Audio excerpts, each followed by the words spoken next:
आउ एक लघुचाप 22 रु पुणी वर्षा 15 जिला को येलो वार्निंग। पछकु पछ लघुचाप जोगु प्रबल वर्षा हेबारु राज्य में बन्या दुर्दशा बढ़ी चली। परिस्थिति आसुची आउ एक लघुचाप। आसंता 22 और 23 तारिख सुधा उत्तर पश्चिम बंगोपसागर एवं पार्श्ववर्ती उत्तर ओडिशा उपकूल में एक लघुचाप क्षेत्र सृष्टि हेबा संभावना रही। यह प्रभाव में 22 तारिख राज्य में पुणी वर्षा परिमाण बढ़िबो बोली आंचलिक पाणीपाग विज्ञान केन्द्र पक्षरु पूर्वानुमान करा जायछि।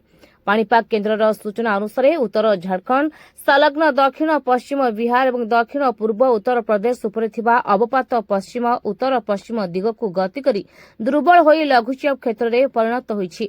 फल राज्य में बुधवार वर्षा होइतिले मध्य दिनसारा खरा गरम एवं गुळुगुळी अनुभूत होइतिला। आसंता 24 घंटा पर्यंत यह स्थिति जारी रहिबो, किंतु शुक्रवार किछि जिले में बिजुली घड़घड़ी सह वर्षा संभावना थिबा बेले 22 रु पुणी प्रबल वर्षा हेबो।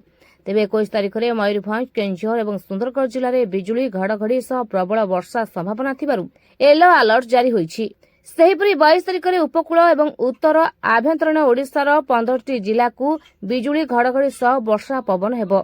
विशेषकर बालेश्वर मयूरभंज केन्दुझर और सुंदरगढ़ में प्रबल वर्षा संभावना थिबारु येलो वार्निंग दिया जायछि।